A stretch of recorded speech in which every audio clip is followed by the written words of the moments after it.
Hello, my name is Jim McGillivray and this is the Pipe Box, your source for all things piping. If you find this video useful, please give it a like and please subscribe to this YouTube channel to see more videos like this. We're going to go over a tune today, and you can print out the music to this tune by going back to the description of this video on my YouTube channel. You'll find a link to a PDF there. Today I would like to do with you a four-parted competition reel called Thomson's Dirk. It's a traditional tune, meaning that we don't know who wrote it.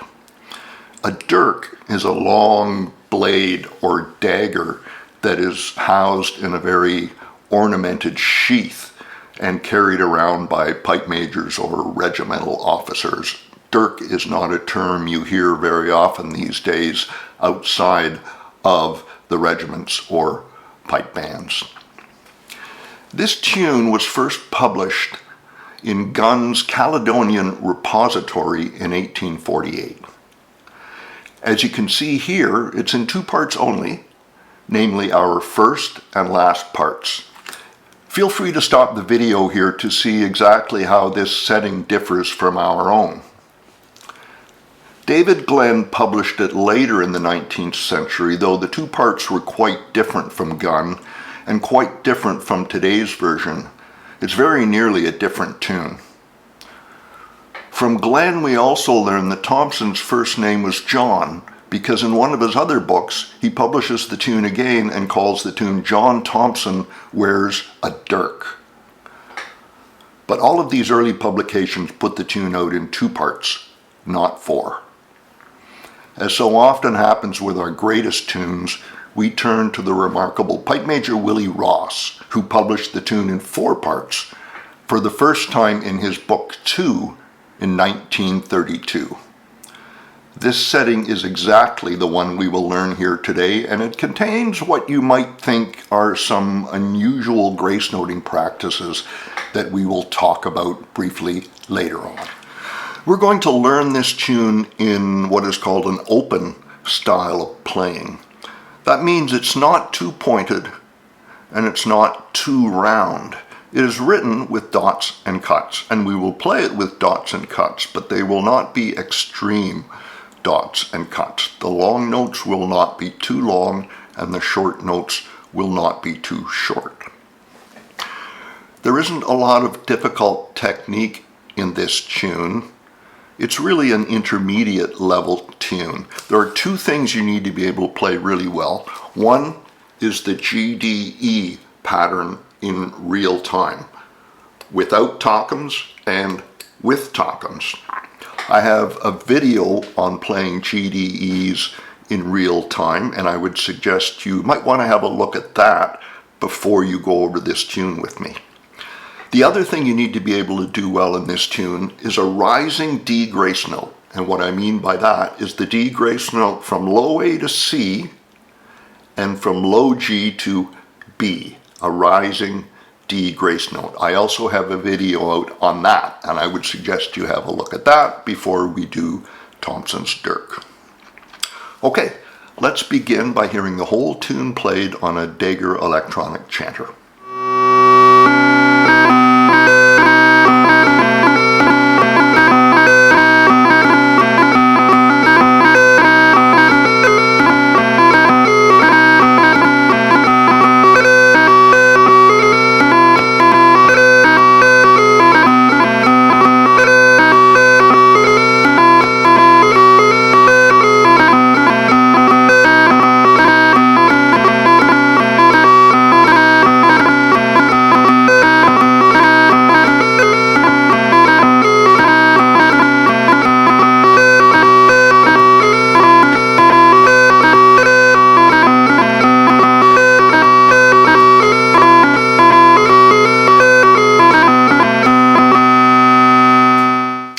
Let's have a look at the entire score for a moment. I've always loved this tune, and it's a great tune to use to learn the open style of reel playing. It has quarter notes, it has GDEs, it has GDE Thomsons, all of which are essential reel playing skills. I'm going to talk a lot about the offbeat here The off beats alternate with the two main beats in each bar, as we'll see in a moment. So each bar has two beats, but also has two off beats. This is really important. As we go through this tune, I'll spend more time on the first line and the first two parts than the last two. Most of what we need to know in this tune is in the first line. So let's barrel right in. Let's look at the first two bars of the tune with the on beats and off beats clearly marked. Here the beats are marked with a B and the off beats are marked with an O. So you see two beats and two off beats in every bar for a total of 4 beats. The key here is that the beats and the off beats are pretty much the same weight. You can accidentally tap your foot on the off beat in a reel and not even know it. So here's how the rhythm in this bar goes. He, hakum, hockey, ha, ho, be hakum, hati, ha, ho. So as you can hear, there's a beat or an off beat on almost every move from one note to another. That's the rhythm of the tune, 4 pulses in each bar, and we're going to keep that solid 4-pulse rhythm going through the whole tune. One other thing to note in these bars. Notice the half doubling in the middle of each bar. It's important to note that the beat comes on the first grace note in that half doubling. It does not come on the D grace note. The D grace note comes after the beat. The first grace note in any doubling or half doubling is always on the beat. That's a cardinal rule. Now, let's talk about the open style in these bars. In some ways, it's pretty simple. You'll see 1, 2, 3, 4 16th notes circled in those first 2 bars. You're going to play those 16th notes nice and open. You're not going to clip them. The other thing you're going to do, you'll see 2 quarter notes circled in those first 2 bars. You're going to give those quarter notes their full length. You're not going to pop off them on to the next note. So the first 2 bars are going to sound something like this.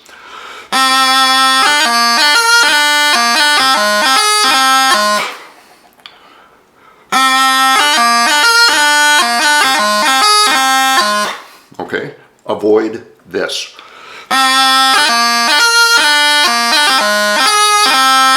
That's clipped and not really the style we're wanting to play. More like this.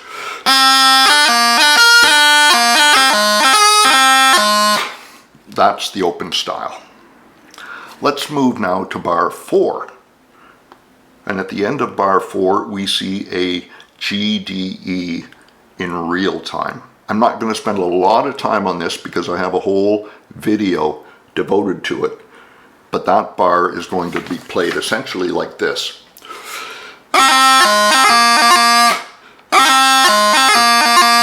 Lots of space between the D and the E grace note. Avoid this.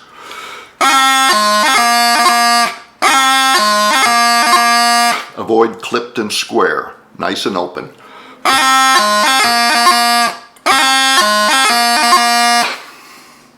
Let's have a look at bar 6. Now, bar 6, I have circled the first 4 notes, and the expression in those first 4 notes are exactly the same as the expression in the first 4 notes of the first part. So, in the opening of the tune, we have, and here we have,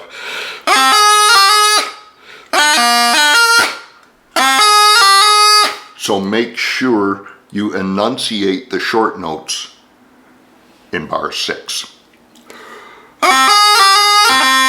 Not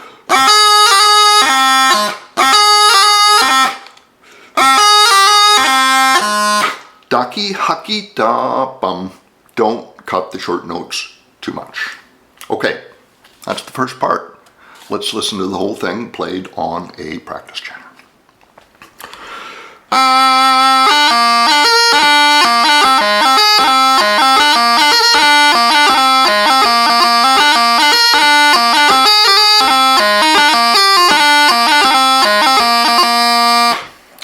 Let's look at the first two bars in the second part.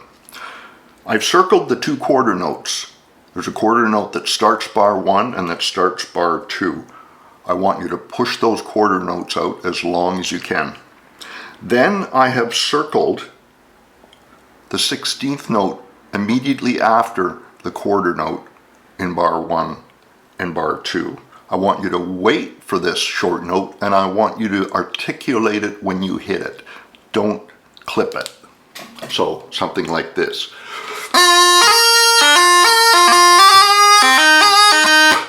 Avoid this.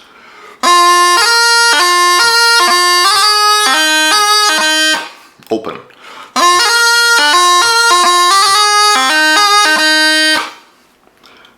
You'll notice that I've also circled the 16th note in front of the strike in each bar. You're going to keep that note nice and open too. Watch it doesn't get clipped out of existence.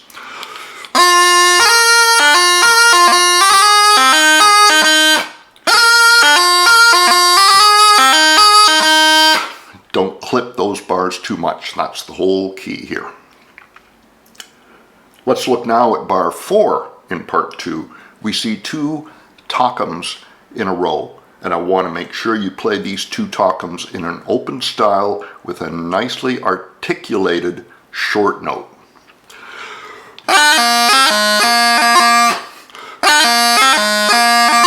Not open.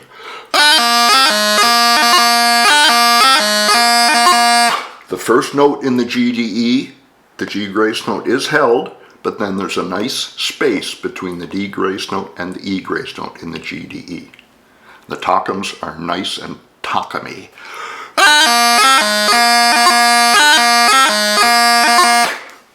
Bar 8 in this part is exactly the same. Finally, bar 7 has a run of top hand notes that I want to make sure that you control and don't play too clipped. It's a very measured bar.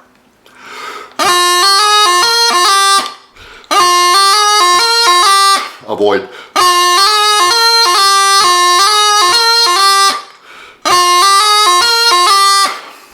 You'll notice there's no high A grace note on the high G in this bar. All the way through this tune, a lot of the high Gs are left without the high A grace note we might expect. While this might seem a bit unusual at first, you'll find you get used to it quite quickly, and I think it's a real nice, tasteful touch in this tune, not the grace note, all the high Gs. Okay, let's hear the second part played in the practice channel.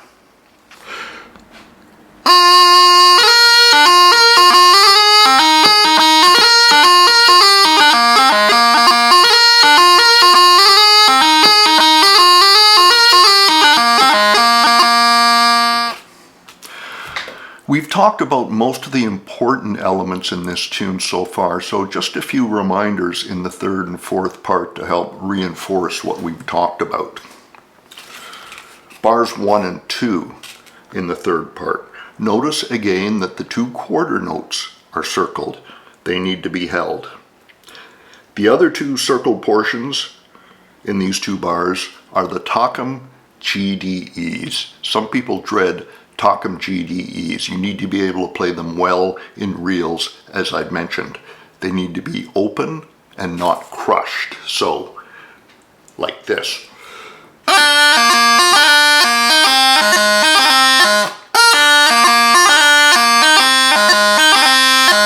Note that when you play the GDE in real time, the E grace note is on the offbeat. He ha but do, he ha dum dee ha but do, he ba bum, he ho bun da e da bum dee ah ha gum be ah A lot of people who can play a nice GDE in a reel have trouble with the Thomson GDE. So if that's something you have a bit of trouble with, it's worth working on, because it's a very, very common pattern in all of our reels. Again, Try not to put the D and the E grace notes too close together in the G, D, E.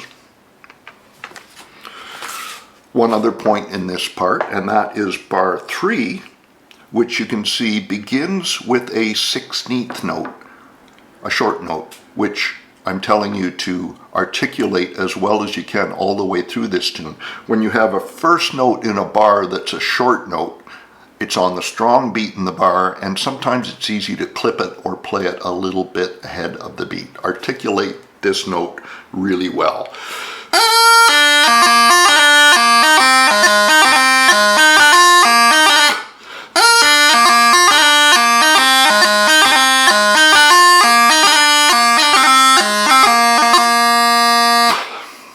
So that's what's new to you in part number 3. Let's hear part number 4.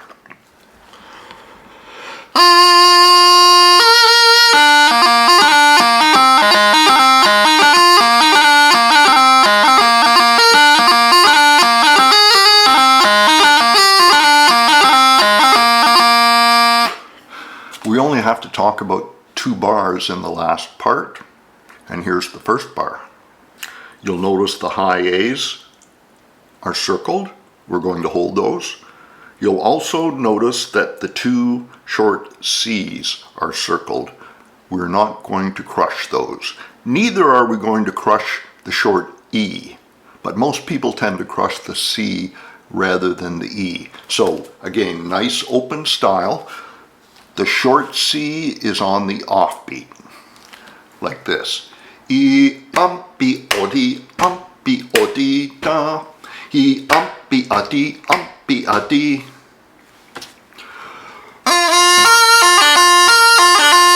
Okay, nice articulated short notes. The next bar, we begin with a quarter note, which you know you're going to hold. When you go down to the half doubling on the D, remember that the very first grace note, which is a D, is on the beat. The E grace note follows the beat. Actually, it's an offbeat.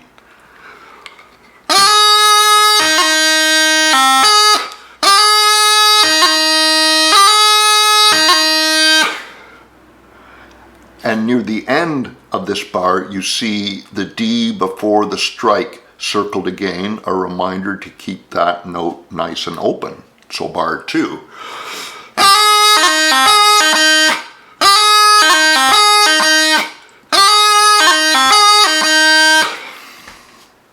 And of course these bars repeat 1 line lower in the last line of the tune. That's pretty much all we need to know about the last part. Let's hear the last part played on the chanter.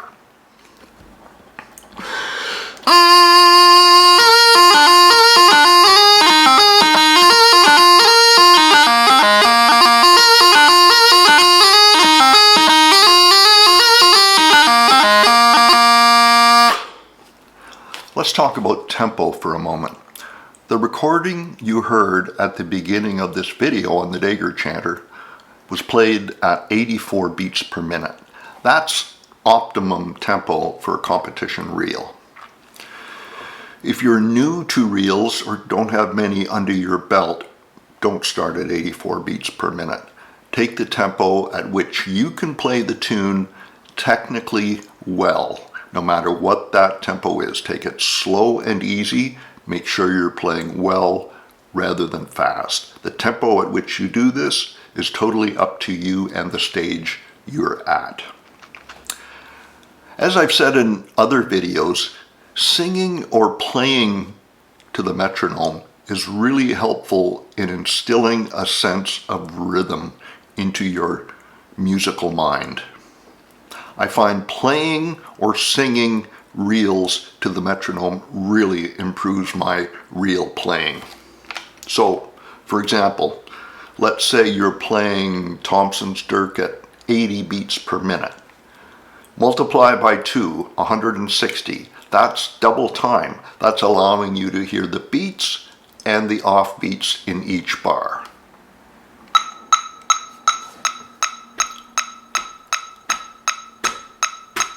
Hakam-ba-dee-da, dump-it-da-cum-ba-dee-da, dump-it-da-cum-ba-dee-da, dump-it-da, dump-it-dump-a, dump-it-da-cum-ba-dee-da, dump-it-da-dee-da-dee-da, dump-it-da-cum-ba-dee-da, dump-it-dump-it-dump-it-dump. The metronome tells you exactly where each note and each grace note lands, so it's a great tool to play to or to sing to. Playing to it takes a little bit of practice, but you will get used to it. At first, you'll feel like the metronome is bouncing all over the place, but be patient. Metronome is a great tool. Okay, that's it for the competition reel Thomson's Dirk. I hope you enjoyed it. From me, Jim McGillivray at the Pipe Box. Good piping.